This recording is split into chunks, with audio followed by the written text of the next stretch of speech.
Okay, so now we have our white sugar and we have our brown sugar that we're adding to the mixing bowl. We have 1 cup of our chilled brown butter, and we're going to mix this together. We're going to mix this for 1 minute. We want to make sure that the sugars are fully incorporated with our brown butter. Now you'll see there's a little bit of residue that looks like little brown grains. That's some really good essence from the brown butter. So we want to make sure we get all of that and that it's added to our mixing bowl. Do not strain those grains. Make sure that you add those to the mixing bowl. That's the really good part of that brown butter. So as this mixes for 1 minute,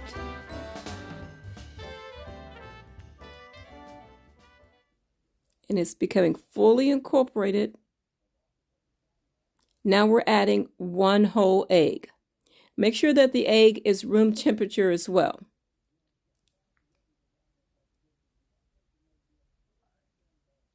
Now as the egg mixes, now I'm adding 1 teaspoon of pure vanilla. And then we're going to add another teaspoon. Total of 2 teaspoons of pure vanilla is what we want to add.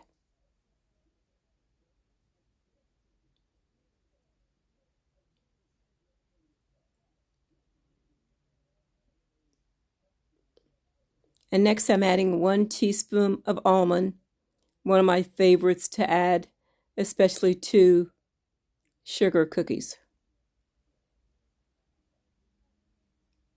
Now as that mixes together,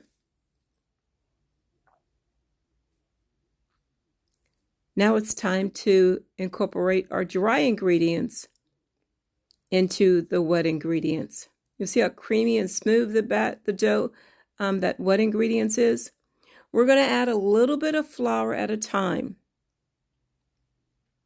And in between each one, we want to make sure that the flour is becoming incorporated into the cookie dough.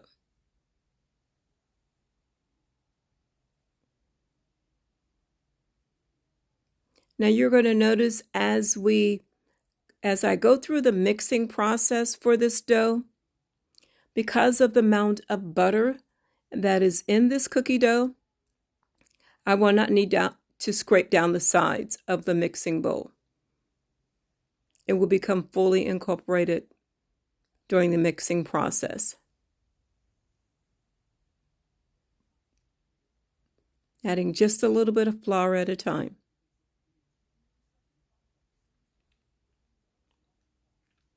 It will start out very sticky, but then you'll see how it becomes into a cookie dough ball, just a big ball as it becomes mixed together.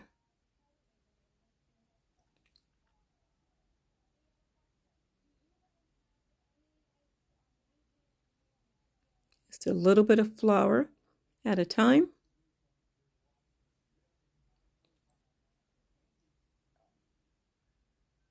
And you'll see, as you look at the sides, you'll see how it's really mixing very well together.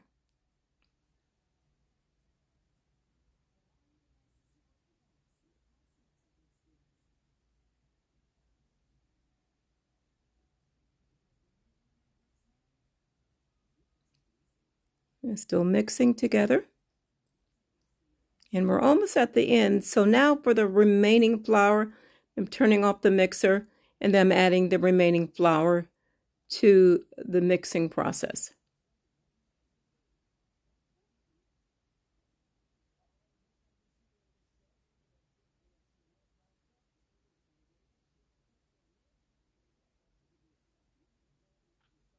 And it's coming together very well.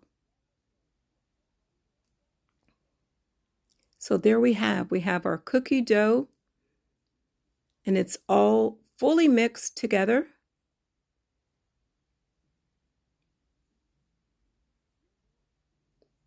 And just for you to see, I wanted you to see how the dough,